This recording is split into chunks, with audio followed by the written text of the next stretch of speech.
ಗುರುಮಠಕಲ್ ಪಟ್ಟಣದಲ್ಲಿ ಭಾರತೀಯ ಜನತಾ ಪಾರ್ಟಿ ಗುರುಮಠಕಲ್ ಮಂಡಲ ವತಿಯಿಂದ ಪ್ರತಿಭಟನೆ ಮಾಡಲಾಯಿತು. ಕಳೆದ 2 ದಿನಗಳ ಹಿಂದೆ ಕಾಂಗ್ರೆಸ್ ಪಕ್ಷದ ನಾಯಕರಾಗಿರುವ ರಾಹುಲ್ ಗಾಂಧಿ ಅವರು ಅಮೆರಿಕದ ಪ್ರವಾಸ ಕೈಗೊಂಡ ಸಂದರ್ಭದಲ್ಲಿ ಅಲ್ಲಿನ ಮಾಧ್ಯಮ ಸಂದರ್ಶನವೊಂದರಲ್ಲಿ ಮಾತನಾಡುತ್ತಿರುವಾಗ ದೇಶದಲ್ಲಿ ದಲಿತ ಸಮುದಾಯ, ಹಿಂದುಳಿದ ವರ್ಗಗಳು ಹಾಗೂ ಆದಿವಾಸಿ ಸಮುದಾಯಗಳಿಗೆ ನೀಡಿರುವ ಮೀಸಲಾತಿಯನ್ನು ರದ್ದುಗೊಳಿಸಿದಾಗ ಮಾತ್ರ ದೇಶ ಅಭಿವೃದ್ಧಿ ಹೊಂದುತ್ತದೆ ಅಂತ ಸಂವಿಧಾನ ವಿರೋಧಿ ಹೇಳಿಕೆಯನ್ನು ನೀಡಿದ್ದಾರೆ. ಅದರಿಂದ ದೇಶದಲ್ಲಿ ಆರ್ಥಿಕವಾಗಿ, ರಾಜಕೀಯವಾಗಿ ಮತ್ತು ಸಾಮಾಜಿಕವಾಗಿ ಹಿಂದುಳಿದ ಸಮುದಾಯಗಳಿಗೆ ನೀಡಲಾಗಿರುವ ಮೀಸಲಾತಿಯ ಬಗ್ಗೆ ಹಗುರವಾಗಿ ಮಾತನಾಡಿರುವುದನ್ನು ಖಂಡಿಸಿ ಪ್ರತಿಭಟನೆಯನ್ನ ಮಾಡಿದ್ರು. ಈ ಸಂದರ್ಭದಲ್ಲಿ ಮಂಡಲಾಧ್ಯಕ್ಷರಾಗಿರುವ ನರಸಿಂಹಲು ನೀರೇಟಿ ಅವರು ಮಾತನಾಡಿದರು ಮತ್ತು ಪಕ್ಷದ ಯುವ ಮುಖಂಡರಾದ ರವೀಂದ್ರ ರೆಡ್ಡಿ ಪೋತಲ್ ಅವರು ಕೂಡ ಮಾತನಾಡಿದರು. ಇನ್ನು ಮುಂದಾದರೂ ಜನರು ಬುದ್ಧಿಯನ್ನು ಕಲಿಸಬೇಕು. ರಾಹುಲ್ ಗಾಂಧಿ ಅವರಿಗೆ ಇಂತಹ ಬೇಜವಾಬ್ದಾರಿತನ ಹೇಳಿಕೆಯನ್ನು ನೀಡಿರುವುದು ತುಂಬಾ ಕೆಟ್ಟದಾಗಿದೆ.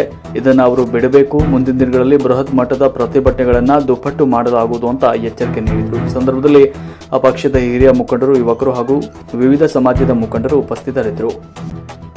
ವರದಿ ಮಹಾಂತೇಶ್ ಸಾವ್ಕಾರ್, ಗುರುಮಠಕಲ್.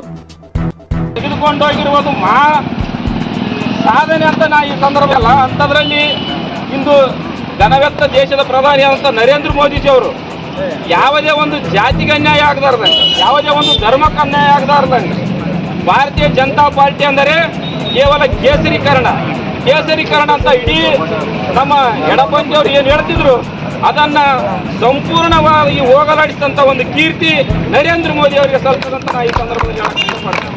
ಯಾವುದೇ ಒಂದು ಧರ್ಮಕ್ಕೆ ಸೀಮಿತ ಆಗಲಿಲ್ಲ, ಯಾವುದೇ ಒಂದು ಜಾತಿಗೆ ಸೀಮಿತ ಆಗಲಿಲ್ಲ, ಎಲ್ಲರಿಗೂ ಯೋಜನೆಗಳನ್ನು ಕೊಟ್ಟರು.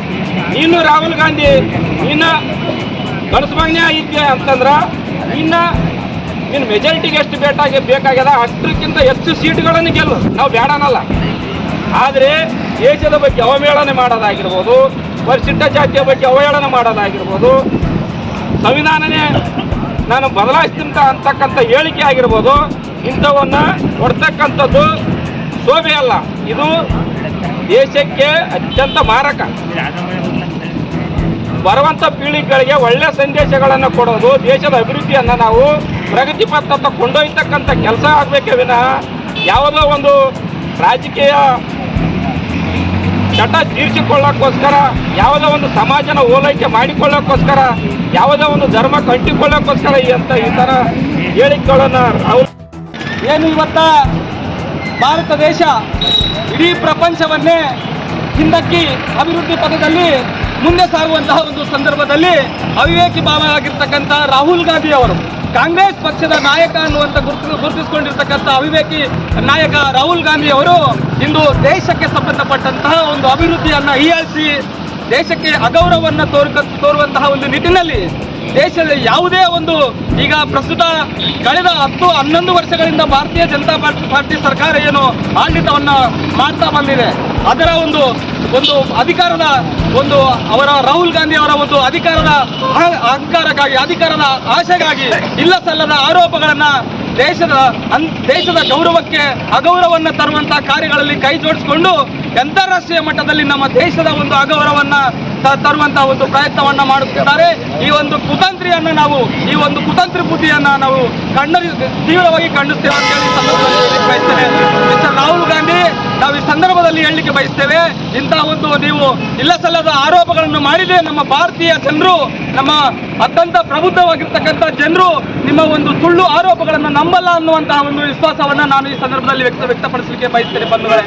ಹಾಗಾಗಿ ಇವತ್ತು ನಾವೆಲ್ಲ ಸೇರಿದ್ವಿ, ಇಂತಹ ಒಂದು ಸುಳ್ಳು ಆರೋಪಗಳನ್ನ ಇನ್ನು ಮುಂದಾದ್ರೂ ಮಾಡುವಂಥದ್ದನ್ನ ಬಿಟ್ಬಿಡಿ.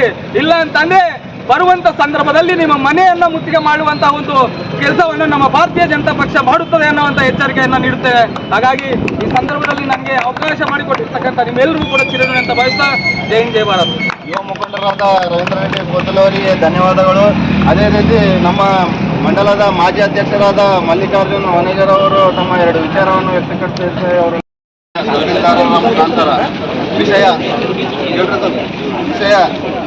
ದಲಿತ ವಿರೋಧಿ ಹೇಳಿಕೆ ನೀಡಿದ ಕಾಂಗ್ರೆಸ್ ಪಕ್ಷದ ನಾಯಕರಾದ ರಾಹುಲ್ ಗಾಂಧಿ ಅವರನ್ನು ಸಂಸದ ಸ್ಥಾನದಿಂದ ವಜಾ ಮಾಡುವ ಕುರಿತು ಮಾನ್ಯರೇ ಮೇಲ್ಕಾಣಿಸಿದ ವಿಷಯಕ್ಕೆ ಸಂಬಂಧಿಸಿದಂತೆ ಈ ಮೂಲಕ ತಮ್ಮಲ್ಲಿ ವಿನಂತಿಸಿಕೊಳ್ಳುವುದೇನೆಂದರೆ, ಕಾಂಗ್ರೆಸ್ ಪಕ್ಷದ ನಾಯಕರಾದ ರಾಹುಲ್ ಗಾಂಧಿ ಅಮೆರಿಕದ ಸುದ್ದಿಗೋಷ್ಠಿಯಲ್ಲಿ ಕಾಂಗ್ರೆಸ್ ಪಕ್ಷಕ್ಕೆ ಅಧಿಕಾರ ಪಕ್ಷ ಅಧಿಕಾರಕ್ಕೆ ಬಂದರೆ ಮೀಸಲಾತಿಯನ್ನು ರದ್ದು ಮಾಡುತ್ತೇವೆ.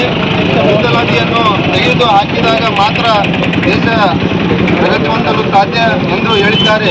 ಈ ಸದರಿ ಹೇಳಿಕೆಯು ದಲಿತ ವಿರೋಧಿ ಹೇಳಿಕೆ ಆಗಿದ್ದು, ಆದ್ದರಿಂದ ತಾವುಗಳಾದ ಈ ಕೂಡಲೇ ಇವರನ್ನು ಲೋಕಸಭೆ ಸಂಸದ ಸ್ಥಾನದಿಂದ ವಜಾ ಮಾಡಬೇಕೆಂದು ಈ ಮೂಲಕ ತಮ್ಮಲ್ಲಿ ವಿನಂತಿಸಿಕೊಳ್ಳುತ್ತೇವೆ. ಧನ್ಯವಾದಗಳೊಂದಿಗೆ बोलो ಭಾರತ್ ಮಾತಾ ಕಿ ಜೈ, ಭಾರತೀಯ ಜನತಾ ಪಕ್ಷಕ್ಕೆ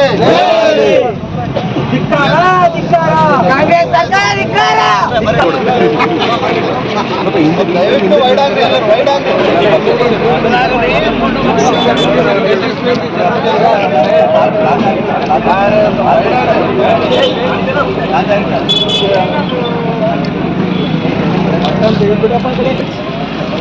ಭಾರತ್ ಮಾತಾ